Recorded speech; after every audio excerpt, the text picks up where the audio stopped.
What's up, everybody? I am live with another edition of the State of Bitcoin podcast. But first, I'd like to thank my node for helping me get set up with podcasting 2.0. So if you are listening to this in audio, I'd encourage you to turn over to Fountain or Breeze, one of these, value for value podcasting apps. You don't necessarily have to send me apps or send me sats, but I do really enjoy Fountain, and I think they're doing great stuff over there. So go ahead and support some Bitcoiners. And fair warning, it is storming pretty bad here in Florida. So if you hear a little bit of rain or noise in the background, I apologize. I need to get a little bit better of a studio. But I have a very, very special guest. I'm very excited for Texas Slim, and I'm going to pull him up. Texas Slim, how are you doing today? Hey, how's it going, sir? You doing all right? I heard that storm, so send that stuff to Texas, would you? Yeah. I mean, like, growing up in Austin, I always know that Central Texas and the greater parts of that always need some more rain. I think like they were in a massive drought when I was growing up for like maybe over like a couple years or so. But rain is never an issue here in Florida, unfortunately, or fortunately, depends how you look at it. But Right. let's get into it. So why don't Let's you do tell it. us your orange pill story and a little bit about yourself? You bet. The orange pill story is one I don't mind telling because it happened very honestly. It happened very truthfully, and it happened kind of a time in my life that I was kind of struggling. I grew up in small town Texas. I grew up pretty rough. I grew up agriculture, ranching, working, blue collar, all that kind of stuff. And so I've been pretty beat up a couple of times in my life, as far as work and accidents and all that. Well, a couple of years ago, I got busted up pretty good and I had some internal injuries, and so I was laid up for a while, and I was pretty laid up hard, and I'd been like that before, and so when I get like that, I come from research and analysis and like big tech, and I got out of that, but that's where I come from as far as my professional career. So I get into things and I start researching them. And so I started researching food and, I was using YouTube and stuff, and I knew about Bitcoin and stuff. And all of a sudden I got into an algorithm and it was Bitcoin. And so I started looking deeper into food because I wanted to kind of heal and be the best that I could be. And I wanted my internal, organs, everything functioning properly again. So I was going to go really deep into nutrition. And at the same time, I started understanding Bitcoin and the decentralization of Bitcoin. And so once I started tying that decentralization thought that I was learning with Bitcoin, I started doing that with food.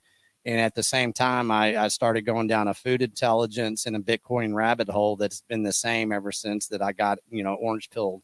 And that was because I was kind of beat up, and it was a kind of a survival mode for me. I was laid up for a good, I can't remember really, but it was an extended period of time. It wasn't just a couple of weeks. And so I just spent all my time looking at food and Bitcoin. Yeah, so tell me about that. Tell me about your fascination with food and like kind of how that went in order. Was it first like, hey, you realized like maybe I need to focus a little bit more on your nutrition and that led you to Bitcoin? Or was it more so, you went through Bitcoin and then you understood like, hey, kind of Yeah. like what Saifedean Ammous says in the Bitcoin standard or the fiat standard, more so that the food or the fiat money kind of caused this issue of trying to make food cheaper and, thus degrading Right. quality. Which kind of Well, is it for you? yeah, well, it comes holistically for me. I come from agriculture and ranching. My grandfather, we come from the panhandle of Texas, and I'm many generations into Texas as far as my ancestors, and we come from animal producing and agriculture.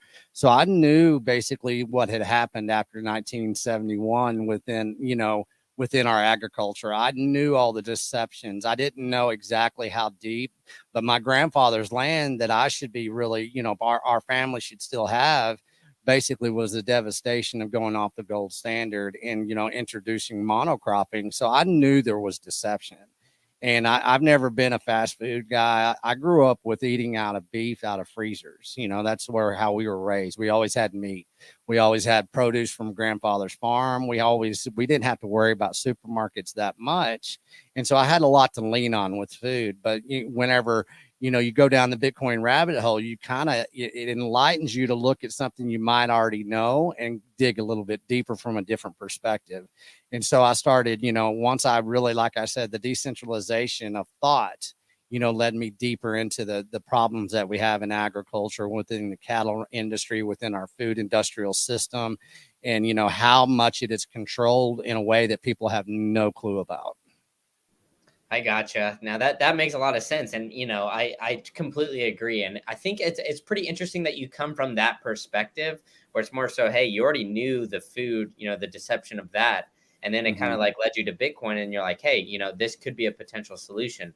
So I think Yeah. that's really interesting, and I love what you're doing about with the beef initiative.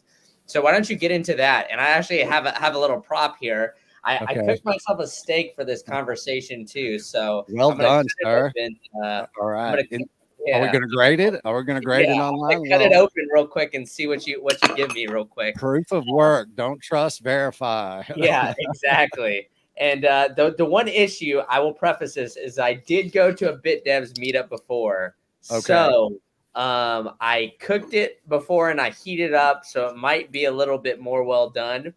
Sure, But because that kicks itself after a while. So, oh yeah, man, you did good. I mean, especially you got a little time on that. Well done. I'm not going to say well done. I'm going to say yeah. good job. Yeah, I was No, going for a medium rare kind of cut. So there we go. right. Everybody has I has give my you, has my rate. You're hearing it here first. That Texas Slim says I can cook a steak. So yeah. ladies, Let if me you're ask you, how'd you cook it though? What'd you cook it with? Fire or cast iron? yeah, that's the problem is I don't have a cast iron skillet, so I Okay. couldn't do it. I just did on a normal skillet, All right. like a non-stick, and Yeah. 3 minutes each side. That's all I did. Yeah, it doesn't take much, but we'll get you a cast iron here, hopefully coming soon. Maybe Yeah, I'll send one in the mail to you, because you got to get the cast iron, you got to have fire, right? yeah, So, exactly. but anyways, well done. Good job. Good job. Thank you. I appreciate that. Now, so let's get into Let's get after into it. rating my steak. Let's get into the beef initiative. So, Okay, let's start with this. I'm going to ask you another question. Where'd you get that steak?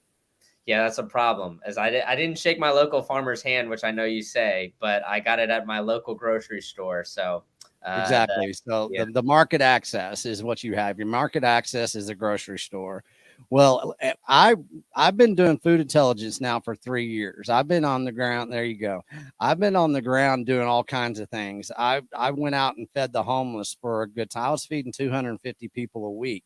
I went into looking at the educational system and what we're feeding in public schools. And so I did a deep dive into food and food intelligence and where we get it from and everything.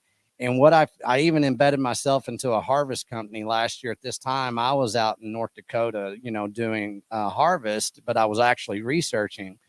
And when I was out there, I did the hashtag food intelligence and I started writing. I wrote the Harvest of Deception that you can find on my Substack.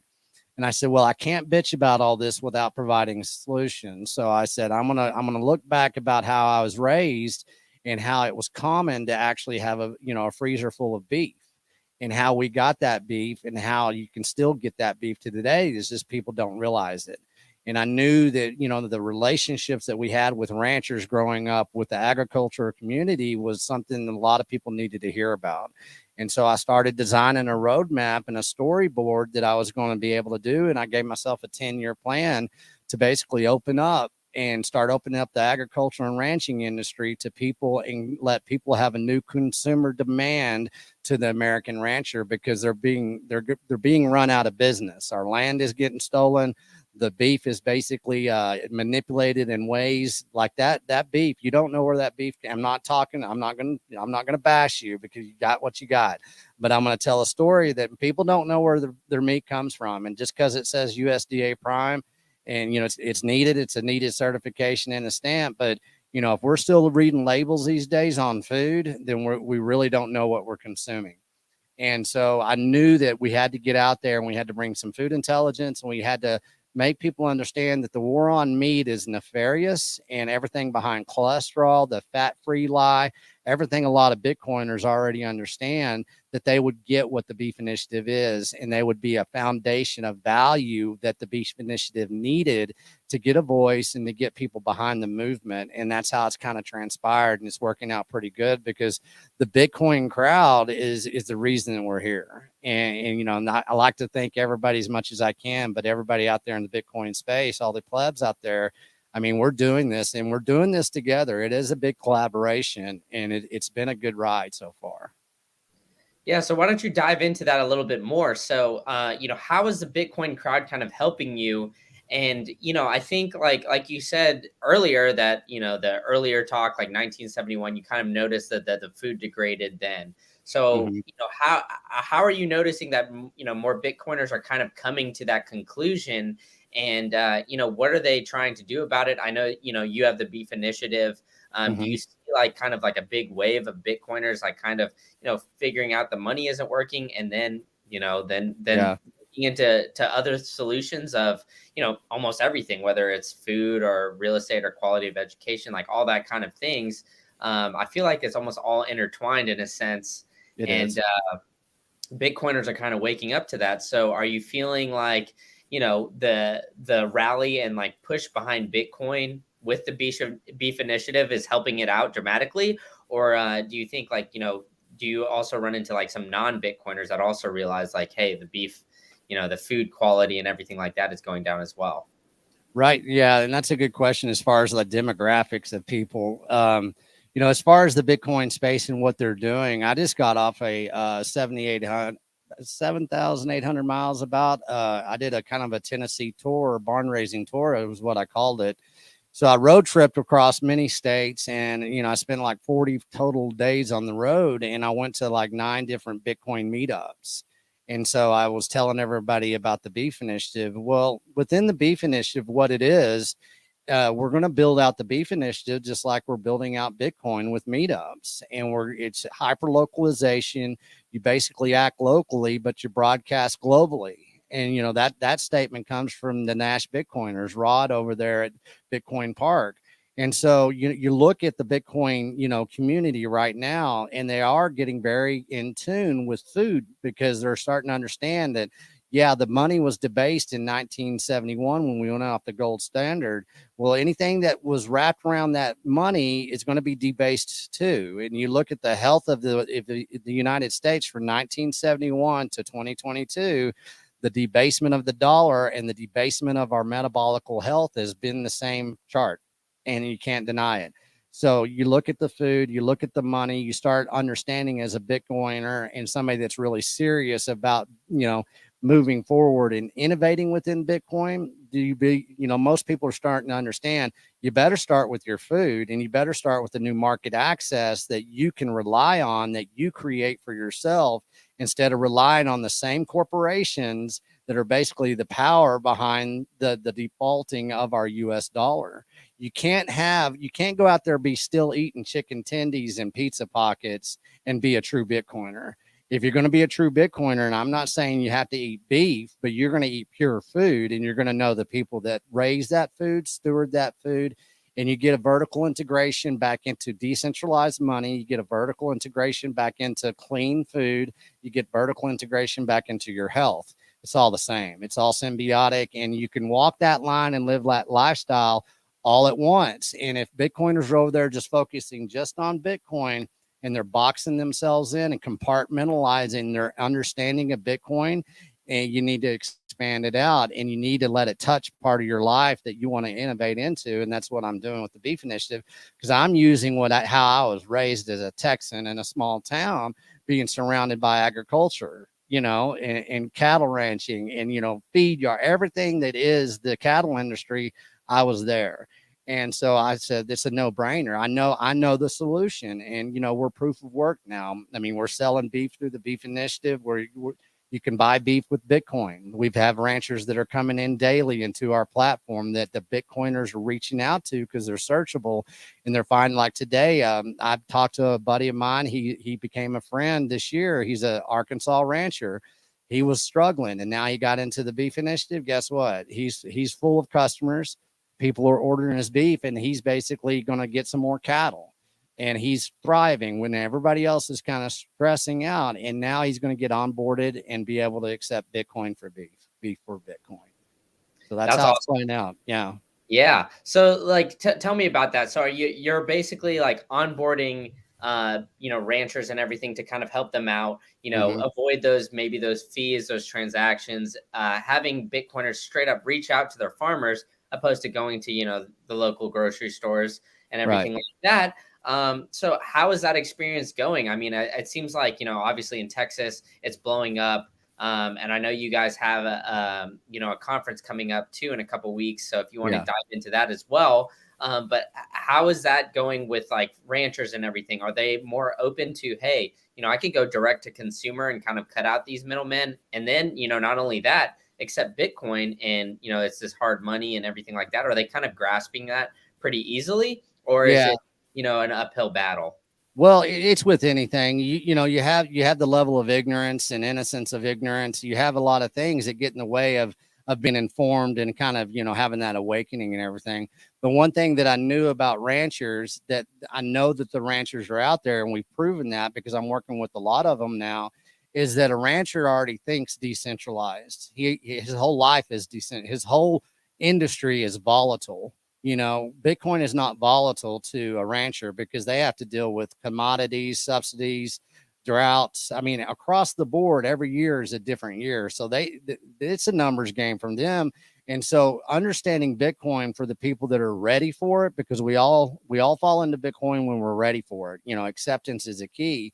And so the ranchers that get it and that put that intentional maybe 100 hours into it, it blows up. They totally see it, they get it, and we're innovating with it.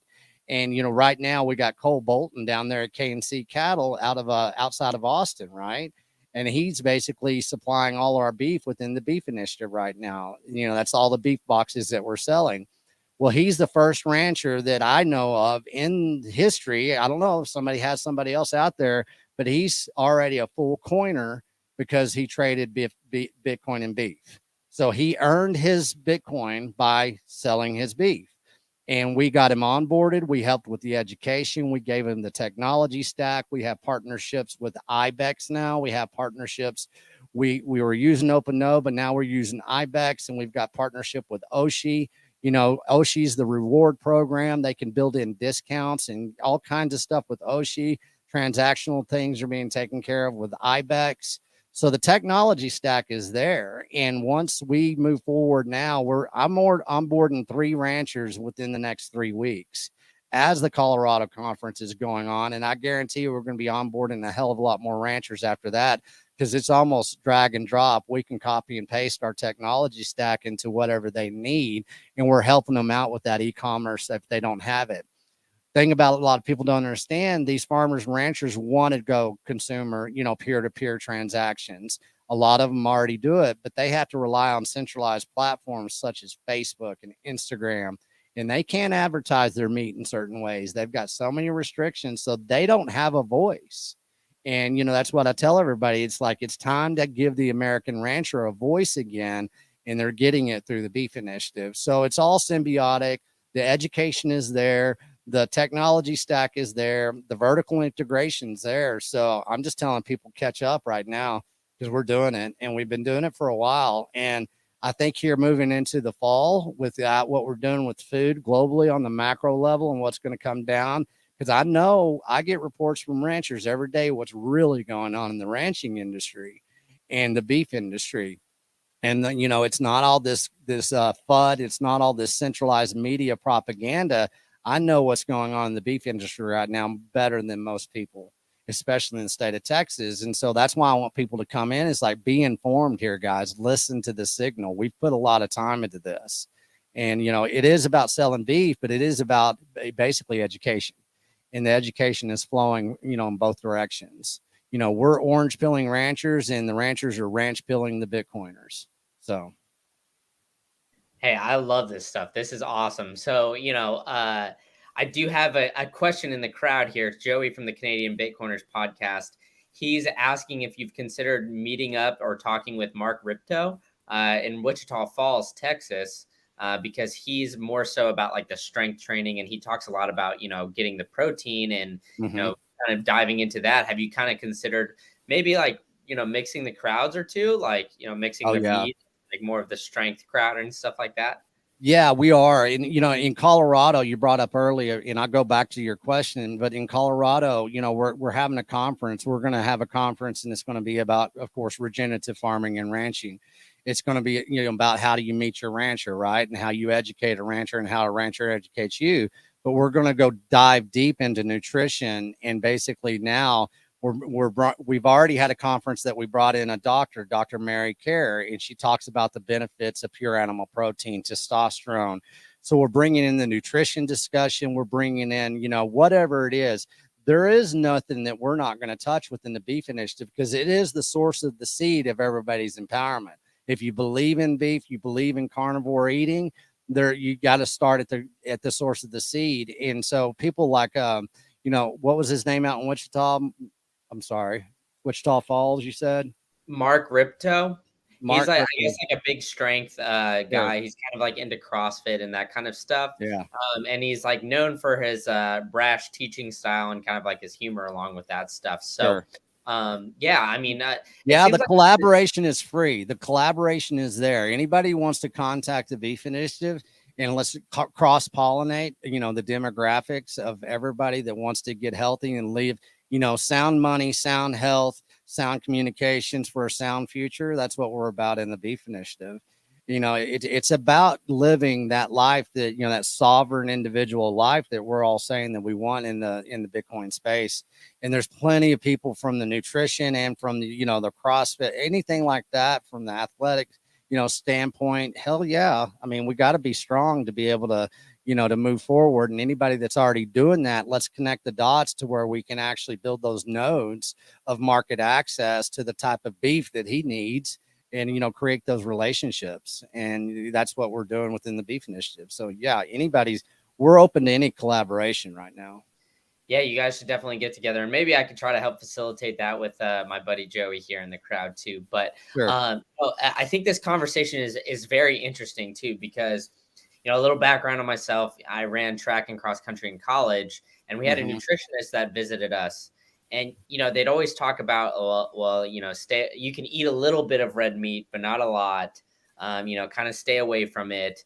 And we didn't really lift a lot of weights in college or anything like that. And the more I've kind of grown out of that and gotten into my adult life, I realized, like, hey, nutritionists, like, they're kind of being fed all this academia kind of stuff that from 1971, that soy burgers, even though those are 100 times more processed than meat might be, those are allegedly better for you than the steak that I'm eating over here and picking at while we're going through this. And it's just kind of incredible to me that we're at this point, and I don't understand like any of these studies. I think I looked into the red meat study that says it causes heart disease, and essentially it was a survey that asked a lot of people, like, hey, how many times a week do you eat red meat? And included in that was like McDonald's hamburgers and all this very processed stuff, and not really the pure animal protein. So how do you think we got to this point, like of like getting away from this How many hours do we have? Yeah, I mean we got all the time in the world. All right, here we go. I'm gonna give it the best shot that I can, because it's a broad, and it's very generalized, and we got to put things into perspective, right? Okay, for anybody out there that wants to get deeper in food intelligence that hasn't, go to my Substack, texasslim.substack.com. Start there, read it, and you'll understand about kind of what I'm about to review over right now. You look back at cholesterol and you look about basically the cholesterol lie. Well, of course, that was started with Ansel Keys. And that all started with Dwight D. Eisenhower having a heart attack, massive heart attack in 1954. And everybody couldn't understand, oh my God, our soldier, our president, just had a heart attack. Well, there's a lot of opportunistic people that went in there and they started really vilifying animal protein, and they started vilifying, animal fats. And so with that, they didn't bring up the fact that Eisenhower smoked 4 packs of cigarettes a day either. And so a lot of these studies that came in were nefarious, or they were just trying to get market share of the agricultural world. Well, that kind of kicked it off to where you had all these seed companies, and people have no clue how powerful the seed companies are across the globe. They control the seed. They control everything about you. You just don't know it. And so by saying that 85% of our food comes from, those global processors, those global seed companies. And so once that kind of kicked in, you had 1971. Okay. We debased our dollar. Where our agricultural world, I was a child of the 70s. All of a sudden, we started having all these new food products being introduced whenever we went off the gold standard. And so what they had to do, they had to create some new fake commodities and layer them on top so they could have some new fake value, because we had a debased dollar. So we have to debase our food. So you talk about soy came out. You talk about all the seed oils, all the high fructose corn syrups.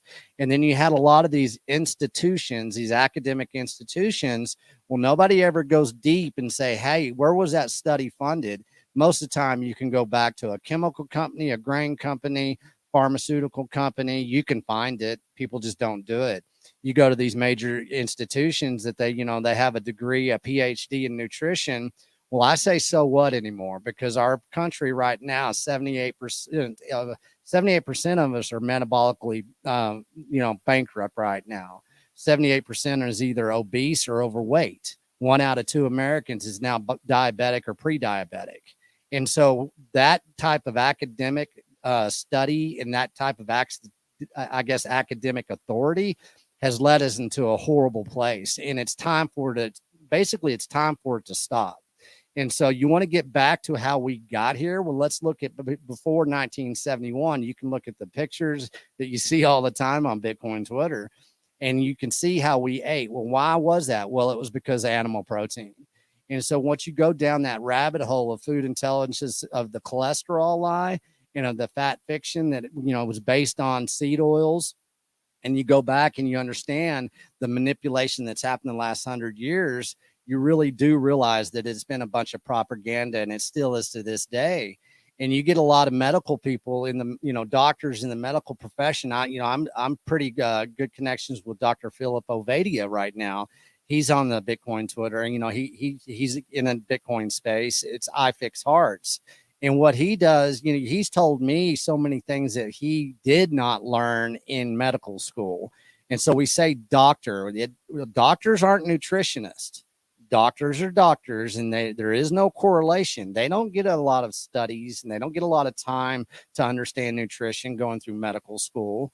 And then once again, let's see, if you're a nutritionist out there, I want to know what you studied and where those studies came from. And I guarantee you that it came from somebody that basically was connected to the agricultural department, big ag, big tech, not big tech, but big pharma, big chemical. And that's something that people are starting to wake up to. And once you kind of go down that, you see how simple it is. It's so simple, it's complicated. You need to eat food that comes from the soil. The soil has the vitamins and the minerals, and you need to make sure the soil is in the best shape that it can be in. That's the vertical integration back into human health. And that's how, it's like I said, so simple, it's complicated to people. I love that line. It's so simple, it's complicated. And I think it's just, a lot about taking ownership, right? So, you talked about the farmers already being decentralized kind of from society because they sustain themselves, right? Right. And I know it's not realistic for everybody to be like that, but I think, more of the Bitcoin crowd is kind of realizing, hey, like, I need to be decentralized from the government when it comes to my money. I can be decentralized from, everybody else when it comes to my health, whether it's working out or everything like that. And now, like, I can't, maybe I can't physically be decentralized from, everything that comes in my food, but at the end of the day, I can do my best I can and, shake my farmer's hand, know exactly where my food is coming from, and, have that personal relationship, and also kind of help that, circular local economy by going through all this beef initiative. So, this gets me hyped up. So why don't you tell me a little bit about, like, where you're kind of like thinking about moving and like setting up. I know we talked a little bit about pre-show, but setting up nodes and like describing how that's going. Yeah, well, we got, Texas, of course. I've got a base out in the Texas Panhandle, a little outside of town of Canyon, Texas. That's where I grew up, and I've got a processor and a producer out here, Justin, and he's with Panhandle Meats. And then we've got Cole Bolton down there in Austin with K&C Cattle. And like I said, he's supplying all the beef through the Beef Initiative right now. So I'm going to have I'm going to go down. I'm going to have a spot down in Luling, Texas. I'm going to have a spot up in the Panhandle of Texas. And then we announced that we have a headquarters over there in Nashville now at Bitcoin Park with the Nash Bitcoiners. And so I'll be working with Rod and Matt and Mills over there. We're going to establish kind of a headquarters there. I'll be traveling a lot there in 2023. And then, of course, going back to our Colorado conference, that's out in Crawford, Colorado, out at Jason's place. And that's Jason Rick of Rick Ranches. So I'll have a spot out there that we coordinate out as well. So you see that triangle that we're building with this node system. And now we want to start spawning off of those headquarters that we're going to have within the beef initiative.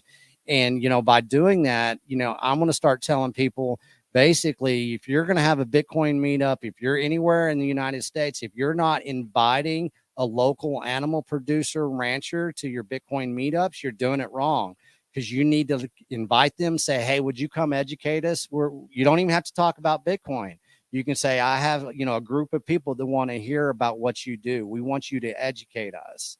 And then you ask them, will you feed us as well? Can we buy something from you? Can we cook some steaks whenever you come to this Bitcoin meetup?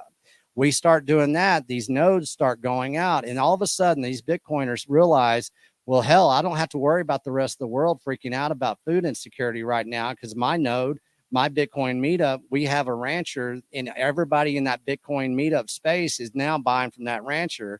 He's taking care of his consumer demand. He's basically learning about Bitcoin. He's being educated. So we're going to have all these little nodes popping up all over the United States. Whenever the July 22nd through 24th, it's the Colorado Beef Initiative Conference. That's out at Jason's place. We're going to have access to 4,000 acres out there. Okay. And this conference is going to be about, beef. It's going to be about regenerative farming. It's going to be about education. We're also going to talk about homeschooling, home birthing. We're talking about mining, Bitcoin mining for ranchers, but, building those nodes out that we can basically have each one of those educational strong points at these conferences.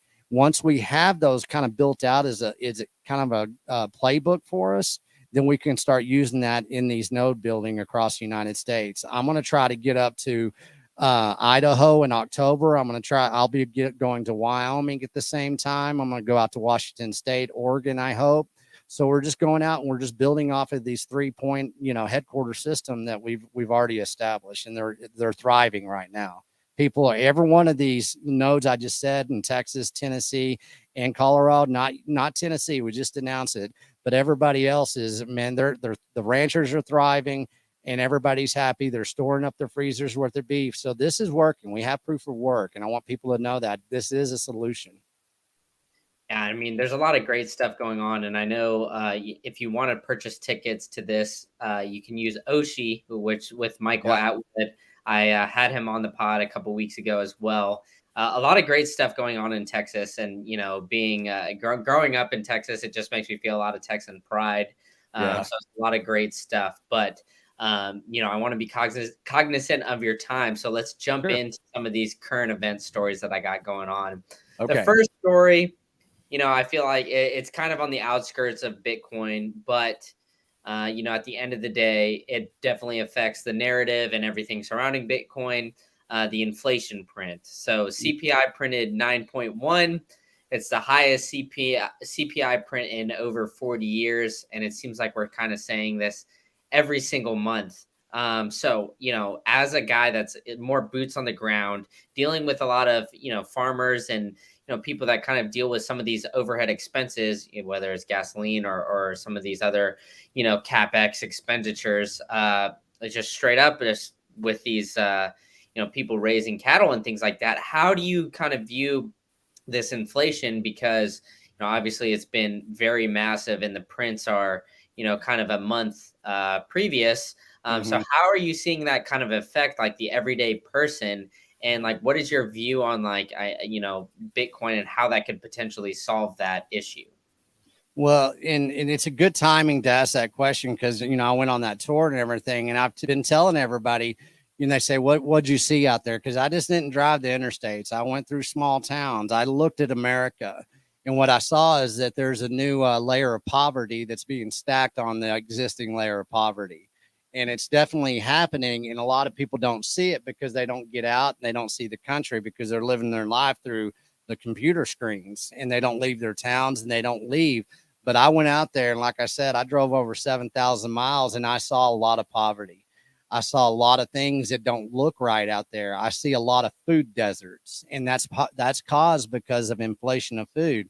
They don't even put, food in the CPI model because they're afraid to, because basically the inflation of food right now is nothing more than a starvation over time, because not only a lot of people don't have access to good pure food, they have only access they have is very nutritionally weak food that's this overly processed sludge that is basically making them even more poor in their mind and their body and their pocketbooks. So this inflation is a tax on humanity in a way that I don't think we've seen in a long time in my lifetime. I grew up in the 70s. This feels a lot like the 70s, but like it's going to be about times 10, in my opinion, when it comes to food. There will be food supply shortages. There will be things that happen this year that people are being very complacent about. And then we look at the numbers, we look at everything. But if you want to talk about true boots on the ground, people are suffering out there. And a lot of people aren't paying attention to how bad it is right now. And then you go into basically, the farmer and rancher. Well, I've had a lot of discussions this week, and what's really going on right now, and it's called culling. And, you're going to have to cull your herd. Well, a lot of people culling herds, and a lot of people actually getting rid of their herds of cattle. We'll just stick with cattle right now because they have maybe too much input costs.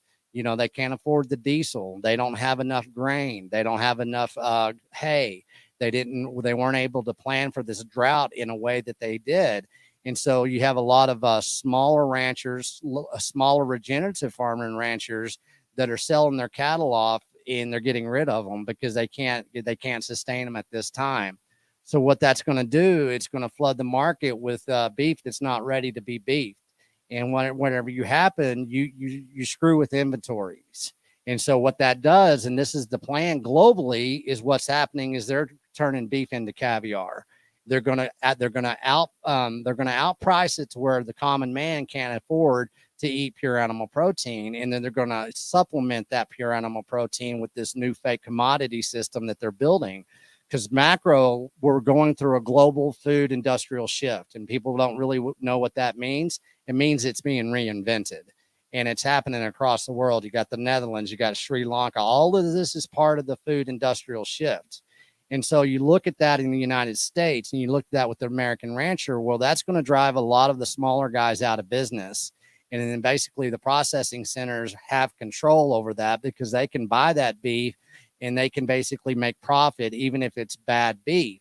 Well, what's very cool about this as well, though, is you've got the ranchers that are in the beef initiative that have certain protocols where their input costs are not as bad as the other rancher because they're going the regenerative route. They have the commodities that they need. They have low input costs.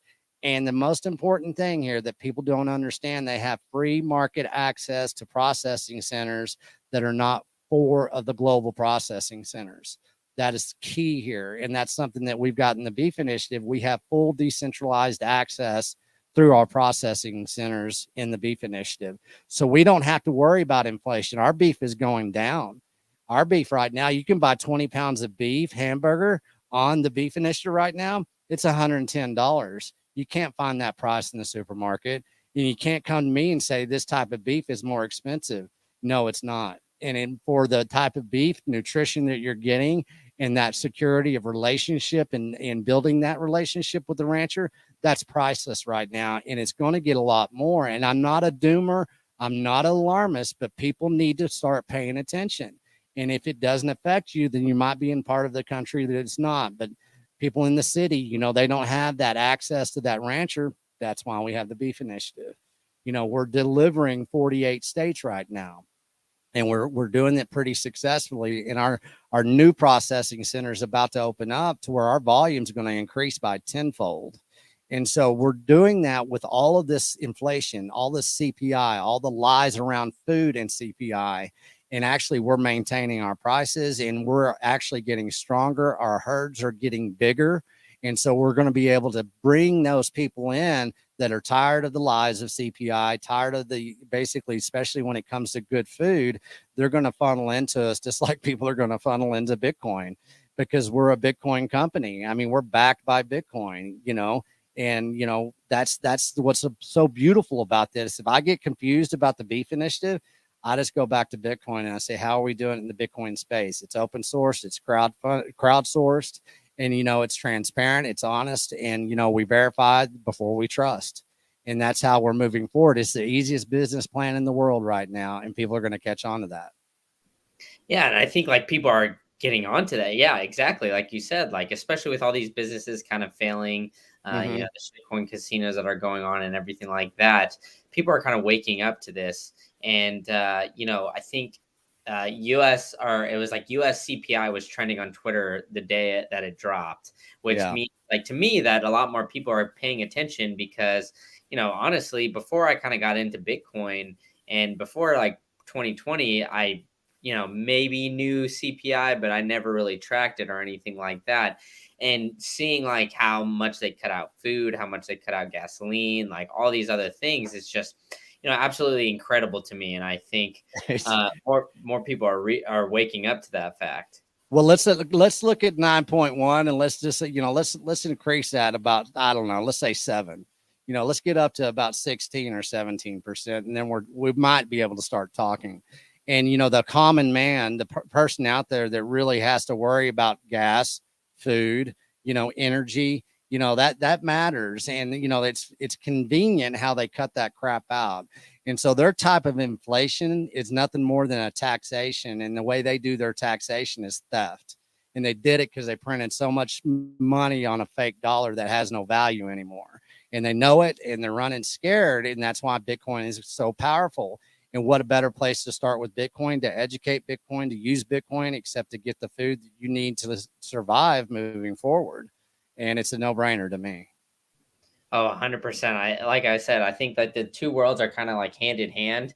And Mm-hmm. it's interesting that you kind of came from the cattle space into Bitcoin opposed to, a lot of people are coming into Bitcoin and then finding, the cattle space. So I think that's awesome that you kind of found your way into the Mm-hmm. Bitcoin space. And I like I said, I think it's a solution, and I think everybody should, get on that beef initiative. So I definitely want to do that and get some of that good beef too. So if you guys, I think you need to make a stop in Tampa or like right outside to kind of get it so I Yeah, can. Florida's going to be its own trip. Florida's going to be its own trip. And no, I'm looking for a headquarters in Florida.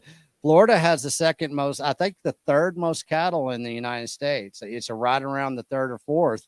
So there's a cattle industry in Florida, but it has to be handled on its own. Florida's its own thing, man. We all know that. So, you got to treat it special in several Exactly, different ways. exactly. Yeah, for sure. But on that note, on treating states special, let's move back into Texas, right? Okay. So granted, whether you grew up in Texas, you hear a lot of things. Texas is, everything's bigger in Texas. You got your George Strait. All my exes live in Texas. You got, maybe the Mike Jones, who you might not know, but he says Texas is the home of the player and pimps. But it seems like now Texas is also the Bitcoin mining capital of the world, or at least becoming that. Yeah. So recently we had the Bitcoin miners all kind of come together, which I think is really awesome. We have Riot, Argo, Core Scientific, and Mm-hmm. some other big miners, kind of industrial sized miners, come off and turn off their Bitcoin miners to help stabilize the grid in the heat wave. Yeah. So, how do you kind of view Texas as like almost like the Bitcoin mining capital of the world, or at least like kind of moving that way? And, all kind of banding together to, help sustain Texas as, just overall, just like understanding like, hey, I'm a miner, and I'm not like out here just straight for profit or anything like that. I also want, the state of Texas to thrive as well. Yeah. So they're kind of preparing for all that. Like, how do you kind of view the whole industry in Texas and helping Texas grow, as a native Texan yourself? I see it. You look at Texas, and just being who I am and how I was raised, Texas is just a state of mind. It really is. And it's not, that's being humble, as much as I can say. It's just a Texas state of mind. It's got a lot of independence to it. Not everybody in Texas is, like me. There's plenty of people in Texas that, you could find anywhere else in the country that just don't give a shit about being Texan. But I'm not one of them, because it comes with a lot of independence. It comes with a lot of proof of work. How I was raised, it was proof of work, and it comes with a lot of cattle. It comes a lot of energy. You know, the oil industry, the gas industry in the state of Texas, we know what it is. It's a no-brainer that Texas would be one of the people leading in Bitcoin mining. And there's so much that is so not even been discovered within the energy and mining in Texas, but I think a lot of people are catching on. And you know, the power grid, and like you talk about how we can kind of level out the power grid during these heat waves that we're having in Texas right now, which we have. You know, we're in a drought, we're in a heat wave. It's 100 degrees every day and 110 degrees in some places, and so that really taxes out. We have a lot of large cities, but if you look at it, and I think it's going to be historical. I hope 2022 is a summer that we can look back at, and that the Bitcoin mining people did join together and say collectively, we're going to help power and balance out this grid. And we're going to show the proof of work of what we're talking about, and how what our involvement within mining Bitcoin, the energy that we're using and at times not using, is kind of a missing link, that we're doing it naturally. People are coming through a free capitalistic society in Texas that has a little bit different of economy. It's a top 10 economy in the world. So it has the capital behind it. It has the energy behind it, and it has a lot of brain power behind it now. And we have a lot that we can reflect on as far as the energy, how it was pioneered here, and what we can leverage, you know, blow off gas. You know, Marty's up in Tennessee right now, and they've got the mining going up there in Tennessee. They're using, you know, natural gas blow off, and they're doing regenerative ranching all on this land. So you're mining Bitcoin, you're regrowing the soil, you're raising beef, and you're mining Bitcoin. It looks like a circular energy wheel to me that just never ends, right? And I think a lot of people are starting to understand that about Texas, that we have the cattle, we have mining, we have energy, we have everything that we need to create that circle of energy that just feeds off itself, and it keeps on feeding off itself. And there's other states that are doing it too. You know, you have you know, up in Wyoming, they're doing a lot with mining. You have, you know, Great American Mining. There's so many people that are out there that are kind of innovating at this time. And if you look at it, it's because they have access to energy that they can leverage. Exactly. Yeah. And I think, Texas is like almost the energy capital of the world, right? Because you got like all the oil and gas industry that kind of runs, the Houston area and everything like that. So it just seems like it's going hand in hand with Bitcoin. And it's amazing to see. I Well, think you're let me bring that up about Texas real quick. Texas has got right. enough freaking oil for the next 400 years. And that's this is a no brainer. We have enough oil for the next 400 years. And people are worried about that we're not going to run out of oil in 400 years. I guarantee you. And, society will evolve into a different realm at that time. But, for them to basically, that's once again the propaganda behind the climate, behind energy that, we need to conserve. It's a bunch of crap, and people need to quit listening to it. They need to quit playing in that game. And when you talk with Marty Bent, how does he look at energy? We need to use as much oil as we possibly can right now to mine as much Bitcoin as we can, as much oil and gas that we can right now, and do the best we can with that. And if we really take that power stance, then we're not going to we'll become the distraction instead of paying attention to the distraction that is the propaganda. Oh, 100%. I mean, whether it's the ESG narrative or all that other Yeah. stuff, at the end of the day, it's all bullshit. And, Yeah. like if you like ask a government official, using the flare off gas to mine Bitcoin is not necessarily ESG friendly. But I mean, how is it not? It doesn't make any sense. So it's just like it's all to fit a narrative. And I think right now, like the ESG narrative is kind of being weaponized. And I think it's all bullshit. And the state of Texas, for one, is kind of embracing Bitcoin and kind of saying this ESG bullshit is bullshit.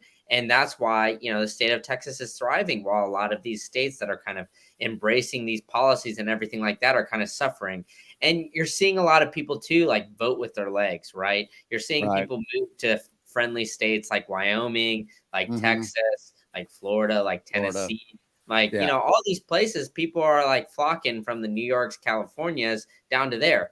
And it makes you think, okay, like, I just hope that these people kind of wake up, like, and realize, like, all right, these policies made New York and California the way it is. So I don't want to bring these policies down to Texas or down to Florida or Tennessee or wherever they move to. Yeah. And they realize, like, hey, these the policies that were there and in place made these states already desirable. And that's what's bringing jobs. That's what's bringing, and making the local economies thrive and like all this and that. So they don't come in and try to bring change. They try to, elevate what is already there. And so, like growing up in Austin, and we kind of had this, discussion a little bit pre-show. It's changed so much already, and I love that the Bitcoiners and everybody's kind of flocking there. But when I lived there and grew up, it was definitely a lot more different now than it was back then when I was growing up there. So I think like it's not necessarily on a bad path. I just hope that, Austin and like everybody that's moving there kind of, keeps it to where it was. And that's what I hope for all these states that people are kind of flocking to as well.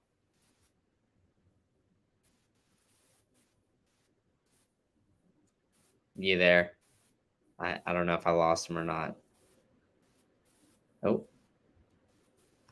I think I see him moving, but I don't hear you. Let me, hopefully I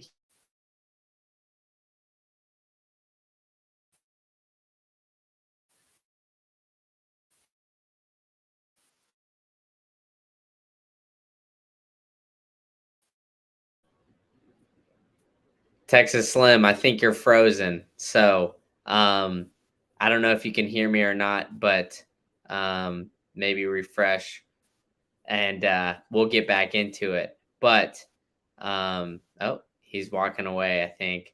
I can't hear you right now. But we'll jump in. I'll introduce kind of like the next story a little bit and kind of give a little bit of my background. And I don't know if you could still hear me or not.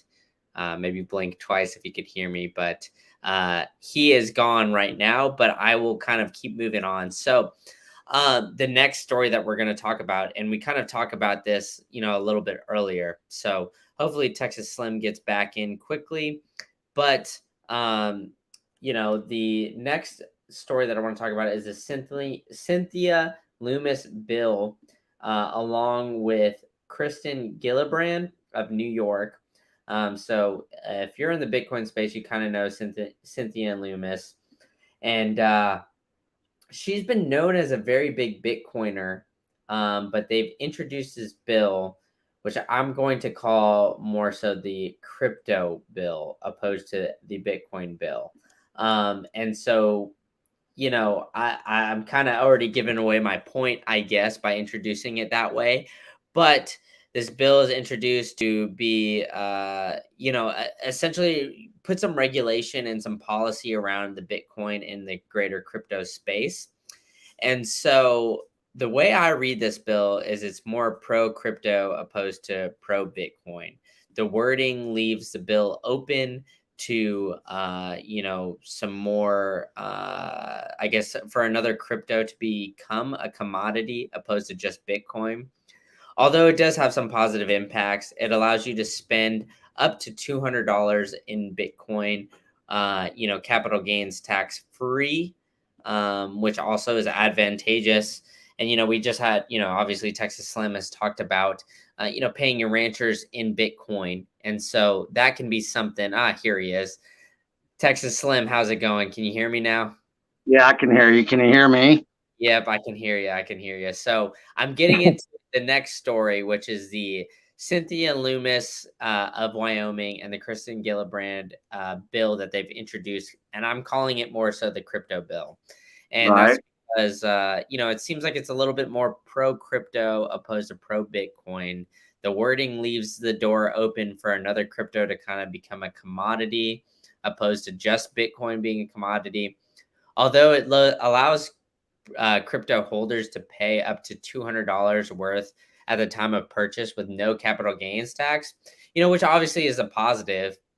But, there was a kind of this big song and dance at Bitcoin 2022 in Miami where Jack Mallers got up there and kind of said that he was going to be working with Cynthia Loomis on this bill to essentially make it very much pro Bitcoin.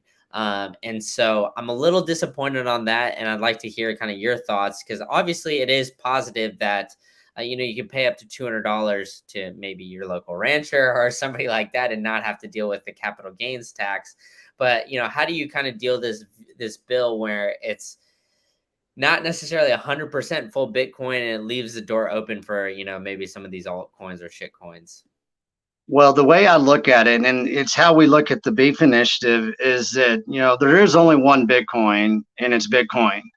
And you cannot, in the Beef Initiative, there is shit coins or shit coins, and there's no doubt there's no half measures here. You can't half-ass yourself into Bitcoin and what Bitcoin's trying to accomplish. And whenever you look at, I have a lot of respect for Senator Loomis and everything, but in the end, a lot of these cryptos and these shit coins, they're going to be used nefariously. We already know that. We already know that a lot of the stuff that they have planned with blockchain, and you can look at a lot of these types of innovations that they're doing. And I reflect back into the dot-com boom and the dot-com bust. That was basically, during my professional career in big tech. And it's the same shit. And you're going to have all these rules and regulations that are wrapped around, this new technology. And a lot of it is just way too early. And what they're doing is they're projecting. And they're projecting and think how they could think it's going to play out and how they can actually control the regulation of Bitcoin. Bitcoin don't care. That's what they don't accept yet. And that's what everybody in the world's going to figure out. So they can go ahead and throw in their little blockchains and all their shit coins and all their cryptos, all they want, but they'll defeat themselves. And so it really won't matter in the long run. It doesn't matter how they try to regulate it. It doesn't matter how much the legislation tries to frame it. And they're trying to, you have to balance, on a fence whenever you're in legislation and you're a lawmaker, and you have to please certain entities. And I see a lot of idealistic bullshit when it comes to crypto. And I think it's a joke, to tell you the truth, because I've seen it and it's going to fail. And whenever you have this idealistic bullshit in money and in tech and in food, you're going to eat your own tail. So as far as, Senator Loomis, she's doing what she has to do. I'm glad that she is into Bitcoin. I'm glad that she is into ranching, and I have a lot of respect for that. But take Senator Loomis out of this bill. I don't worry about it that much, because I know that it will destroy itself, just like the dot-com boom and the dot-com bust. And when it happens, it'll funnel into a system that people will come to a form of acceptance, that Bitcoin is the only Bitcoin. And then we can move on from there. So I'm just waiting for that big old black hole to open up and everything to come swooping down into Bitcoin. And that's what's going to happen, like within pure animal protein. You have all these vegans and vegetarians that are very idealistic. Well, that idealism is basically going to make them nutritionally weak, and they're basically going to end up eating their own tail. So if you live in the truth of what you believe in, and you can stand behind that, I have no problem saying that shit coins are shit coins and crypto's a joke. Yeah, I agree with you 100%. And on that note too, I mean, I kind of mentioned a little bit earlier, but their nutritionists kind of try to lead you towards veganism, and everything tries, the general system, they try to lead you toward these cryptos and shit coins and everything like that. And at the end of the day, I think you're 100% right, where there's only one Bitcoin, right? And yeah, I think the quicker people realize that and realize hey, I'm just chasing yield and chasing some meme coin or some bullshit thing here, bullshit thing there. Eventually they're going to be okay, and they'll find Bitcoin, but I just hope they just don't get rugged in the meantime. And well, so let me bring into the beef to decide in the rancher on this. Okay.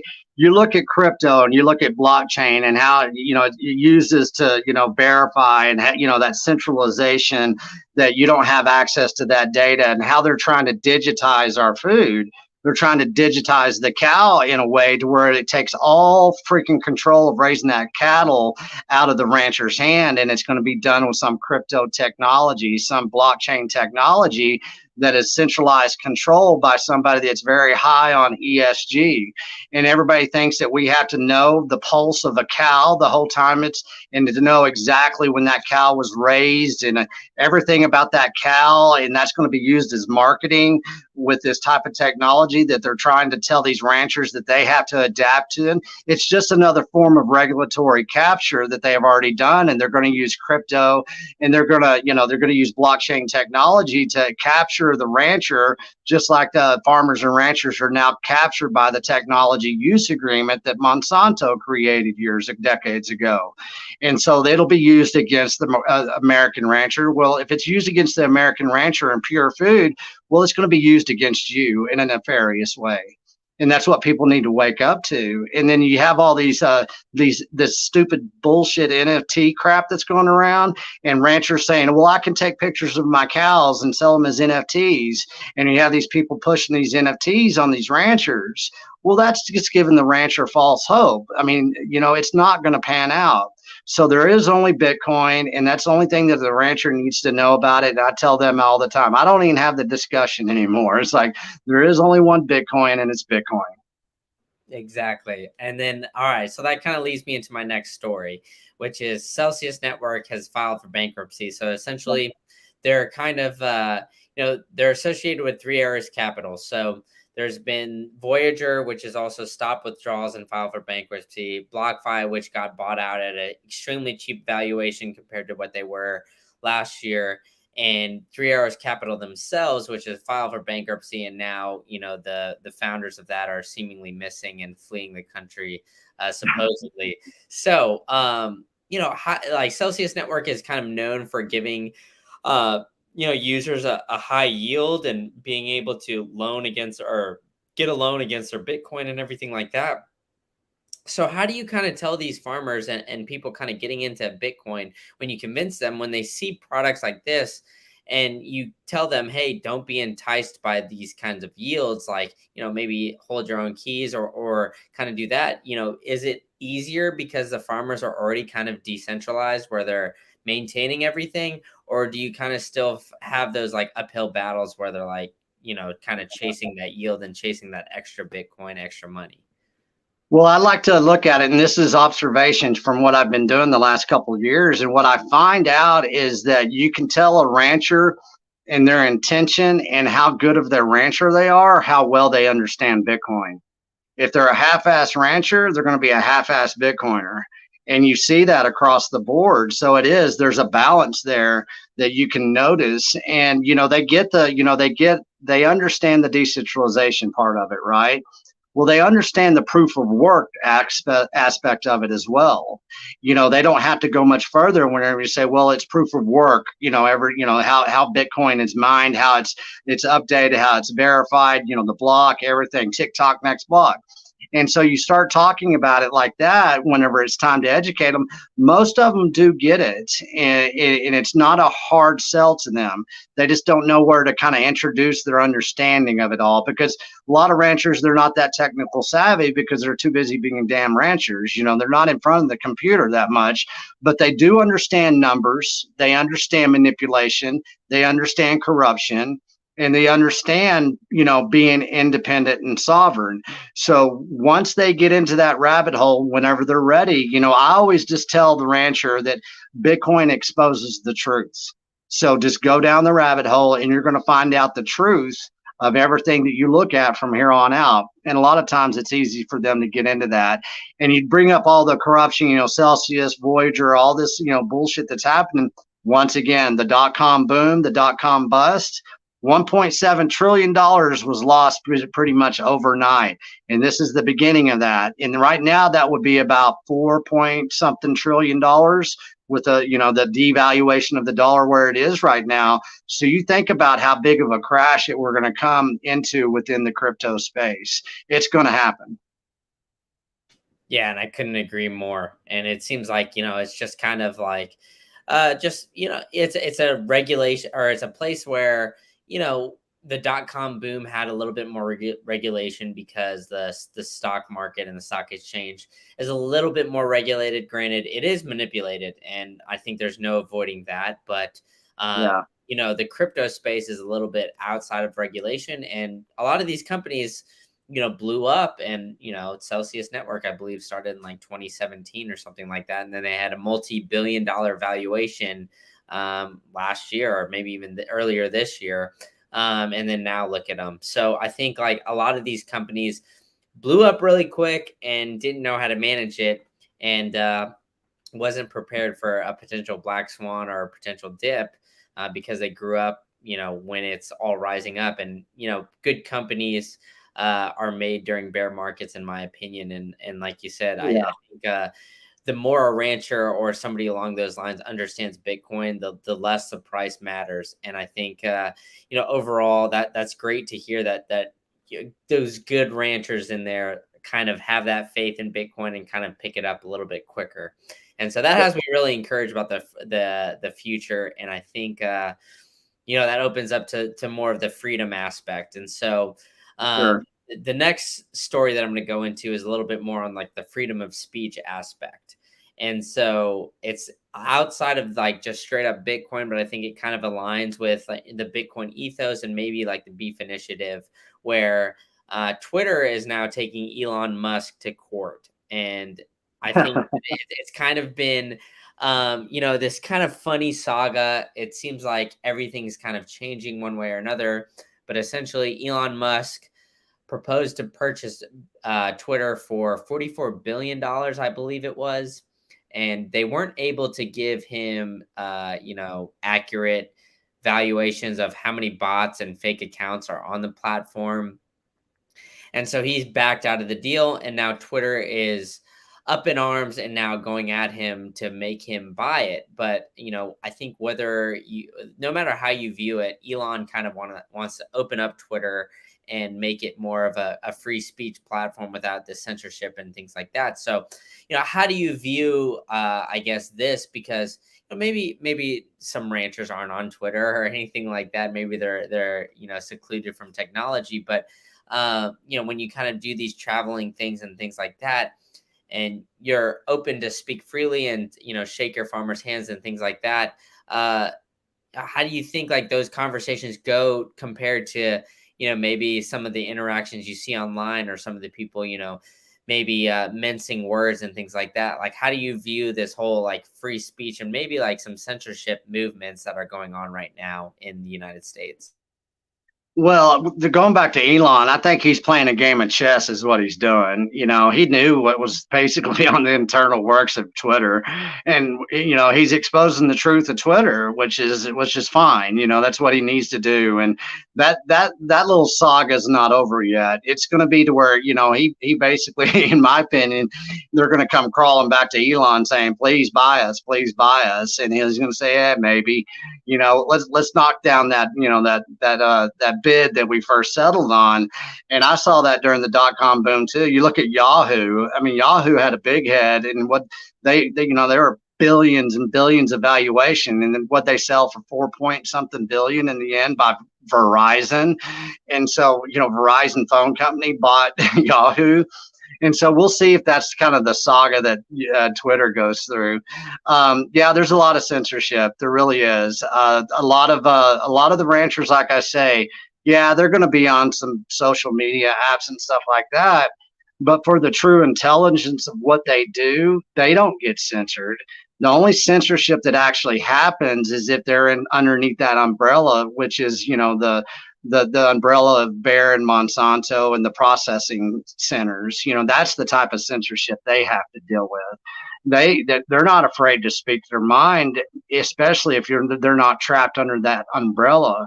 So the meeting of a rancher is something that you just don't you don't take for granted, man. They know bullshit. You can't come up to them, and you can't be frigid. You can't be fragile. You can't show your vulnerabilities. You got to be a man. You got to go, or a woman. You got to be pretty based, and you got to establish a conversation that is true.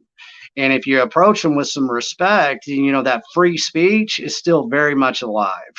And we don't have to worry about censorships, and we don't have to worry about fact checkers. We don't have to worry about centralized control apparatuses. We don't have to worry about bots. We don't have to worry about the telecommunications industry. We don't have to worry about the United States government saying you can't have these conversations, and you're on podcasting 2.0. I mean, that's going to be something that we're introducing with our podcast as well. Texas Slim's media company is about to be announced. And so, Adam Curry's been working with us closely to where we're fully integrated, and we're going to go full on screw YouTube, man. In the long run, screw them. I'm already shadow banned on YouTube for talking about food intelligence, and that's the world that we live in. So let's circumvent around it. I'm not going to be dependent on that type of crap. I'm going to speak my mind, because all we do is speak the truth. And you can't hide the truth. You can kind of squash it a little bit, but the truth wins in the end. So I don't really get, tied up about all that crap that goes on, because if it happens, it happens. They shut down the internet tomorrow, man. I got a full freezer of beef. I got some good relationships. I'll get my damn pickup truck and I'll go see them. And I think that you're nailing it on the head, right? It's like, it's relationships at the end of the day. It's real life stuff, which prospers. And I think like people are kind of waking up to the fact that, people are seeing that Elon is like going at them for their bots and like, going at them for censorship. And I think all this stuff, like people are slowly waking up to the fact that everything's being manipulated, everything's being changed, and that we're being lied to. And I think like, honestly, a big part of it has been social media, like the exchange of information, how it's been so quick and easy. Yeah. So I think there's some benefit to that, but I also think like, having some people in power and having like some shareholders where like, they're like, hey, I don't like this, I don't like that, I also think is negative. So I think, at the end of the day, having almost like a decentralized social media platform, kind of like Twitter, where you can exchange ideas, pictures, videos, all that kind of stuff would be the best. But, I truly believe that at the end of the day, this kind of stuff will prosper. And I think, the free speech and everybody's ideas, just like you said, like, maybe you're getting shadow banned on YouTube. I don't have a big following on YouTube, so I'm going to just say that I'm being shadow banned just because of that. Why not, right? Exactly. But I mean, like, I think, it's slow and steady. And I think people are starting to wake up, and they're really wanting this kind of information. And I think they really are. And let's talk about that. You got to change your behavior a little bit, okay? You got to be willing to change your behavior, because it's a net positive move, to get away from it. And Saturday morning, get your ass up and go find out where you live, and go find somebody and go meet with them, that is a producer or some type of producer, and strike up a conversation, make those plans, be intentional, have a sense of agency to what you're doing as a Bitcoiner, create that lifestyle that you want to be. It's out there already. We just got to, we got to get away from all this I haven't watched freaking TV in 3 years, man. I don't touch that damn thing. I don't have any advertisements or marketing coming through these ears. I don't look at anything that is a marketing or advertising. I watch no news. I see no news. The only thing I see right now is on Bitcoin Twitter, and that's it. I don't pay attention to anything else. I do use YouTube for the music and for the type of stuff that I need to study, because there's a lot of good education on YouTube, but I pay $12.95 a month where I don't have to freaking watch all that horrible, centralized marketing propaganda bullshit. People need to lose all these distractions that are going around, because it really doesn't affect them unless they allow it to affect them. And that's what we need to do. The younger generation needs to know that, because you guys have never been away from it like that. And I guarantee you, man, it's a hell of a good mind space to get into. Your life gets better. You start eating better. You start doing intentional relationship building. You change your life. And that's really what the Beef Initiative is about, is relationship building. Well, let's build some relationships like we have to through Twitter, through social media, all of that kind of stuff. But let's kind of pivot before, they take that chance away from us. During times of mass prohibition, there are times of mass innovation because of the mass prohibition. And that's where we are right now in this world. And people need to wake up and say, it's time to innovate. It's not time to be, to have a life of prohibition against yourself as the strong individual. Yeah, no, I agree with you 100%. And I think like, a lot of these, maybe my generation or maybe the one below me is always, just wrapped up in their phone and everything like that. And I think the one thing that Bitcoin really taught me personally was to question a lot of these things. And that's how, I found you, I found like the Beef Initiative, and I found a lot of these things. And, I think it's great to do that because at the end of the day, you're just told the status quo, right? Like you're told the same things for so many years in school and education and everything like that. And then not only that, it's reiterated in ads and all that kind of stuff. And so when you take a step back, you're like, okay, well, this 2% inflation, like on average, and that's their goal, like that shouldn't be a target, right? Because that I mean, it just doesn't make sense if you really step back and think about it. And so at the end of the day, I think more people are kind of waking up to that fact, and I think unfortunately, because they're waking up to it, is because of like the massive amount of inflation and kind of Yeah. the society changing, and so it's hurting their pocketbooks. Where before, they weren't really questioning it because they're like, it's not really need. I'm making okay money. Like I don't really have to pay attention to this stuff.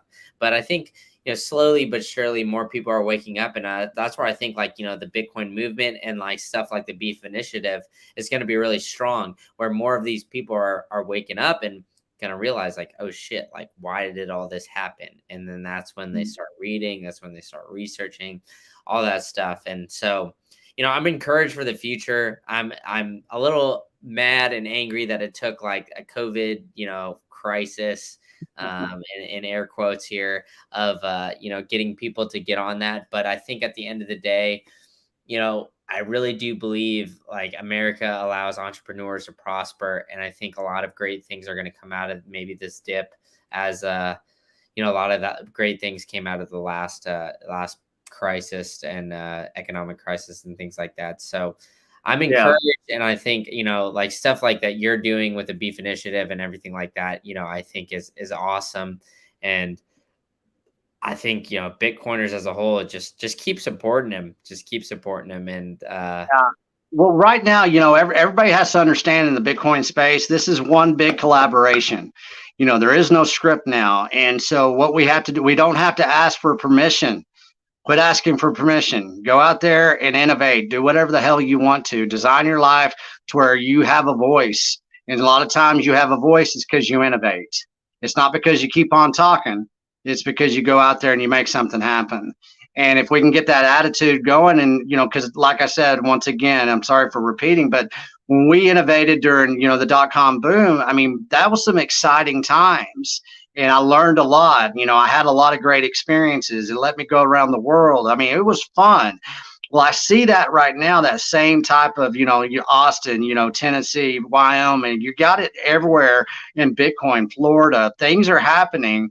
Well, get excited about it and go out there and write your own script with what you want Bitcoin to do for you and how you're going to leverage, this new store of value, this decentralized mindset that gives you, the access to truth of how, where we came from and where we can go.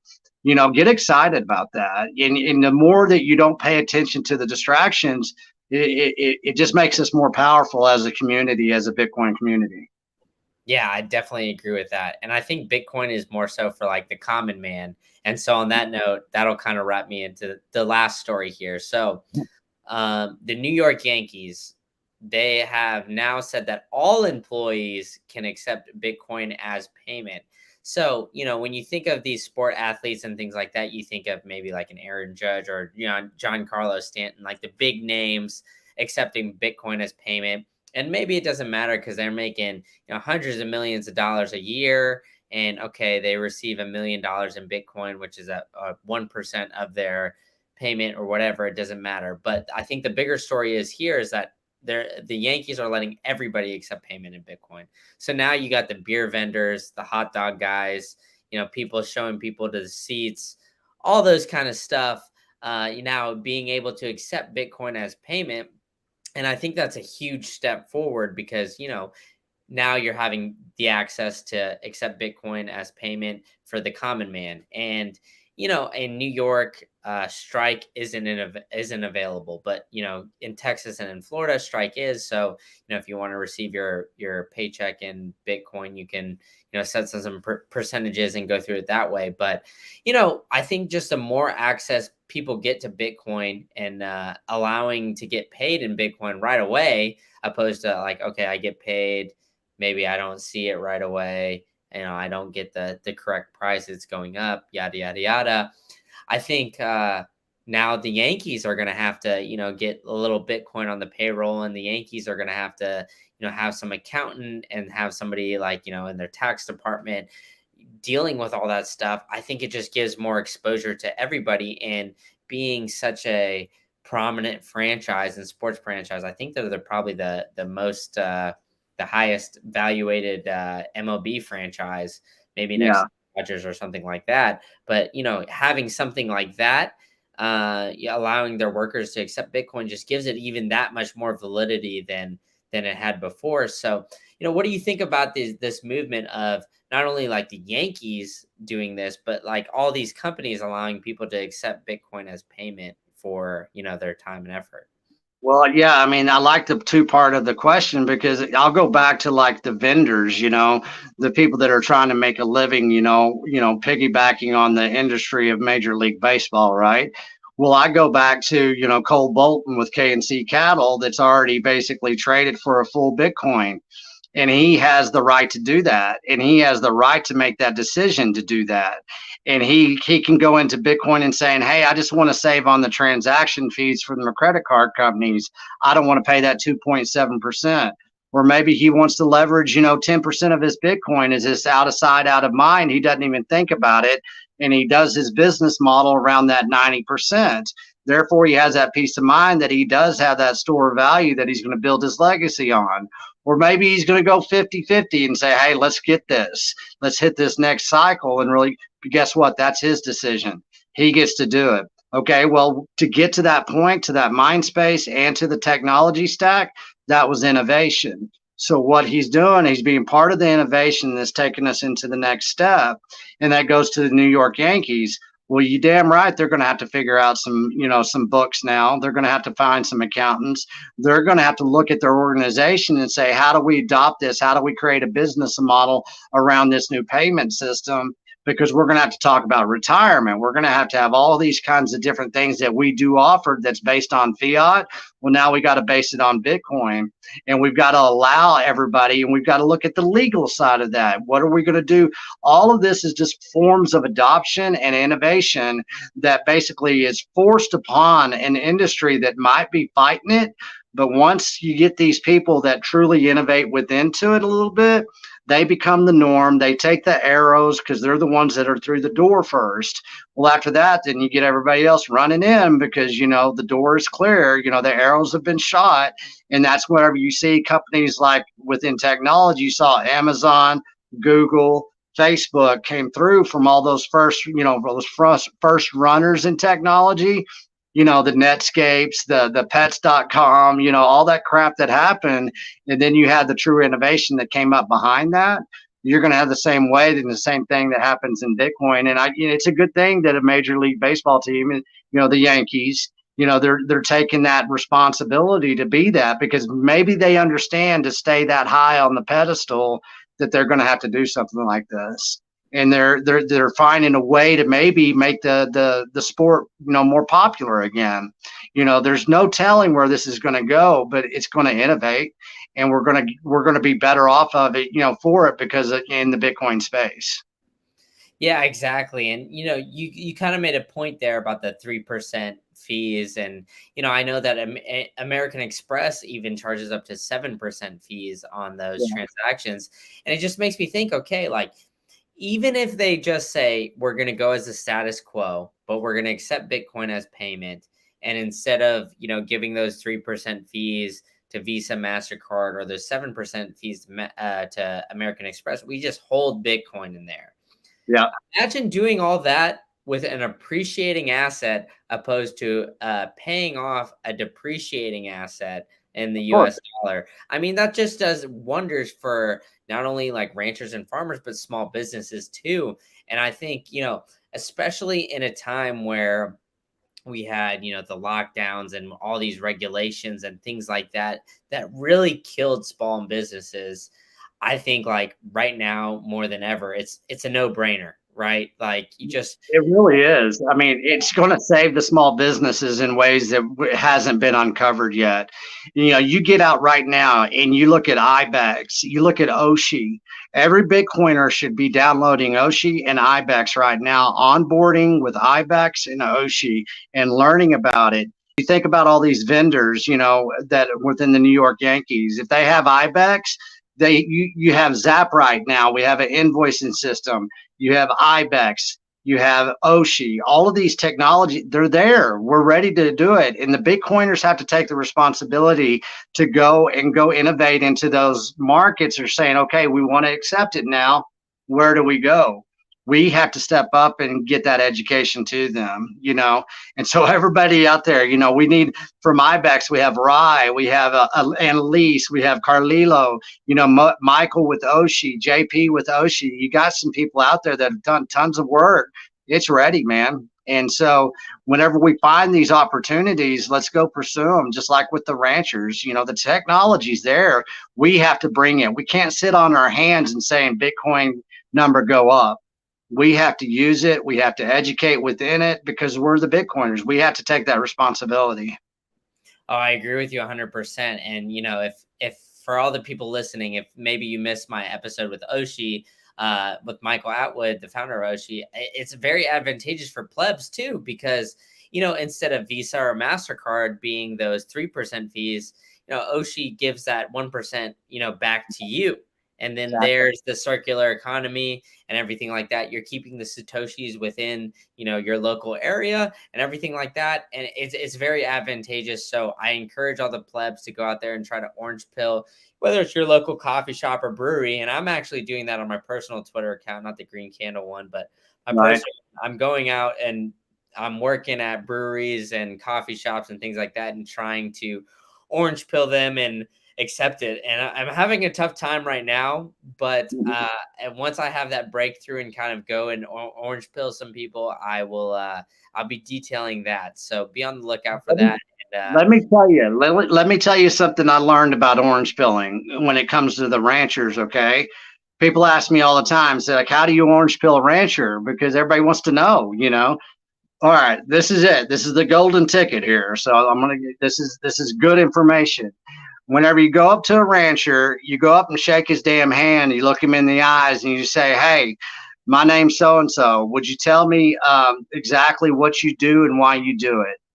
And then you go, would you educate me even more? And then you ask them, say, hey, where do you come from?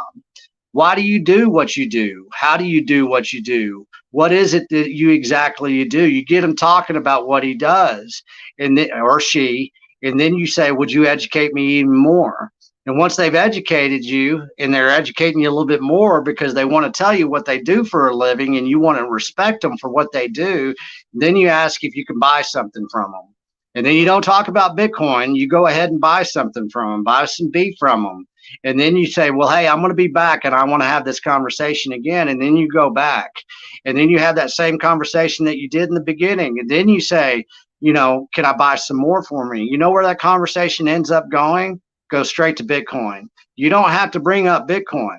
All you have to do is establish a relationship that is full of respect and trust. After you've established that trust, and that conversation will flow freely. You're not a damn salesman, you're a Bitcoiner.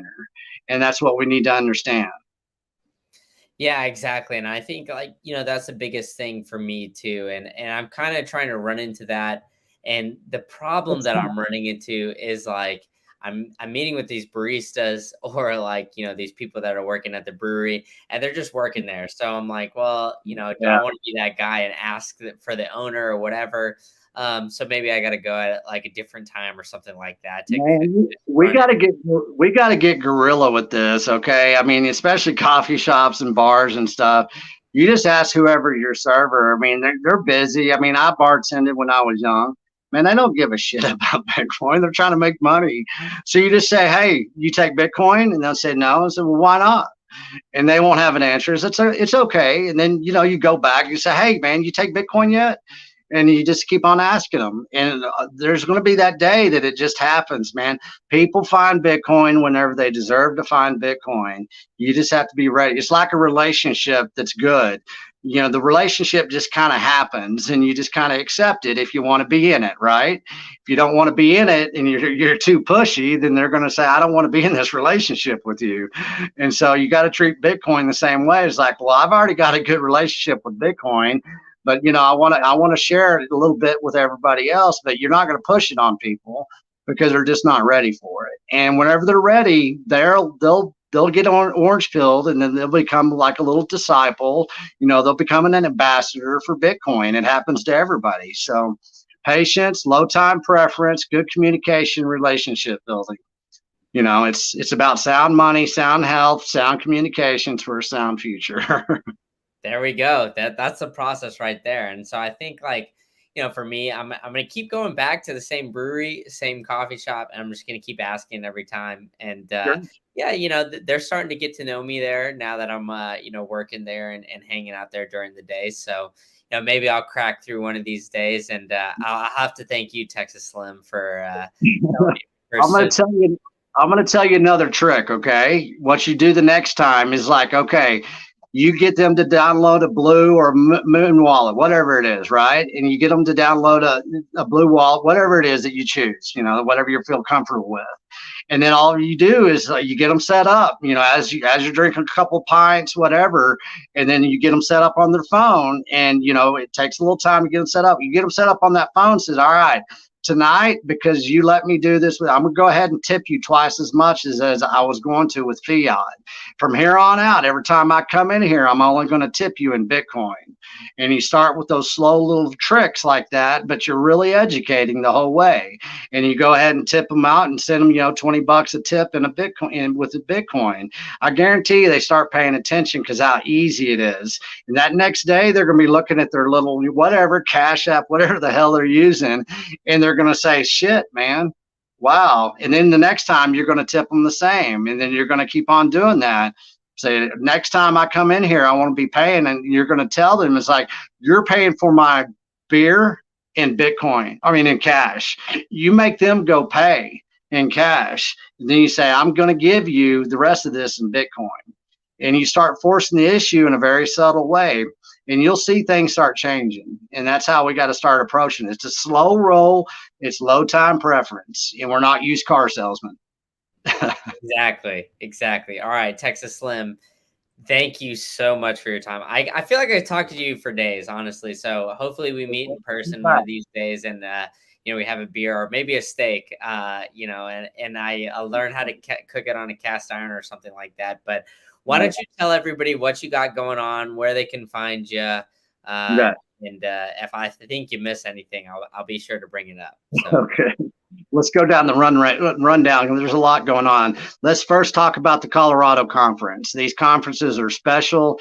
They're going to be somewhat historical in the long run. You're going to figure that out if you don't get to these. It is a lifestyle change. We've got tons of good people. We've got 3-day conference. And you're going to meet it's going to be like a family affair, man. There's all kinds of education. You're going to leave Colorado feeling like you basically a call to action that you want to change things.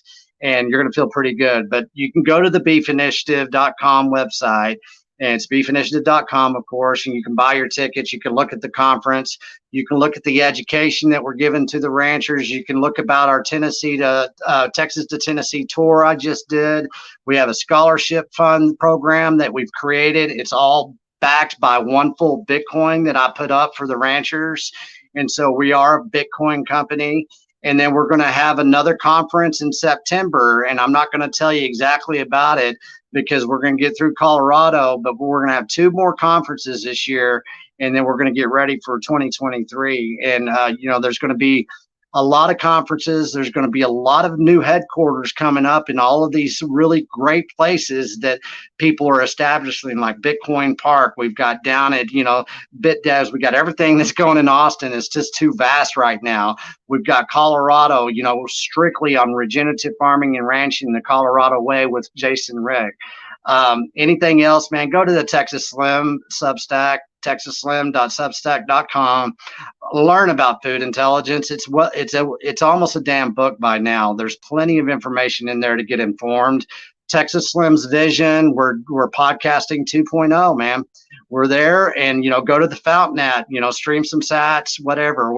The whole team that's helping with the podcast, all these Bitcoiners, they're the ones that are getting the sats, and all the sats that I get streamed to me go straight into that scholarship fund for the ranchers. So you can do whatever. No, I don't have to ask for permission, man.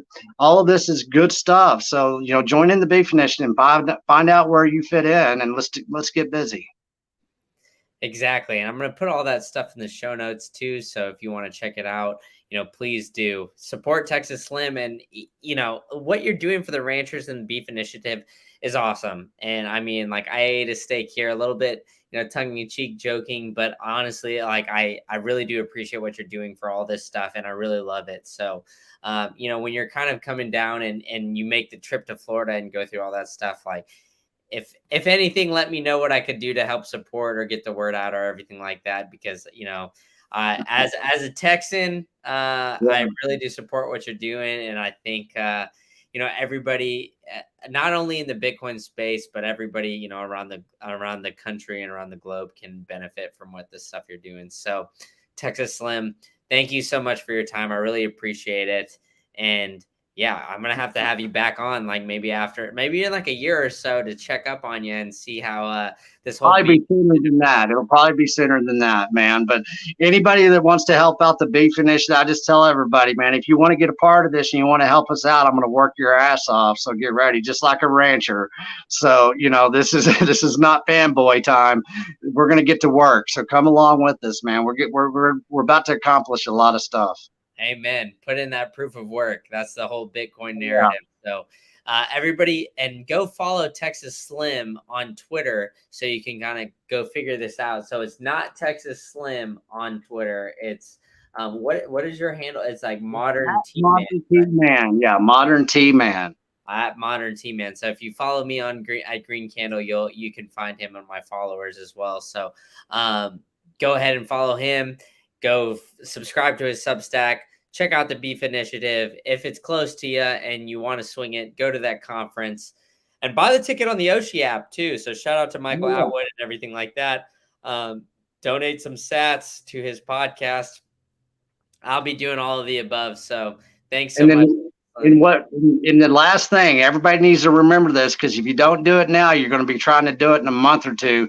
Go buy yourself a beef box. You're going to need to get some beef in your freezer. So beefinitiative.com, go to the beef box section, and you can secure your beef. I'm saying that with seriousness now. I'm not trying to sell beef right now. We want to sell it, but we want people to understand what's going on with our food supply too. Start paying attention. Okay, I'm gonna buy one too after we get off of here. So I'll be doing that, and if that doesn't help you, lead you that way, then I don't know what will. But Texas, thank you so much for your time. I really appreciate it. And like I said, we're gonna have to have you back on. Sounds like a plan. Appreciate you, man.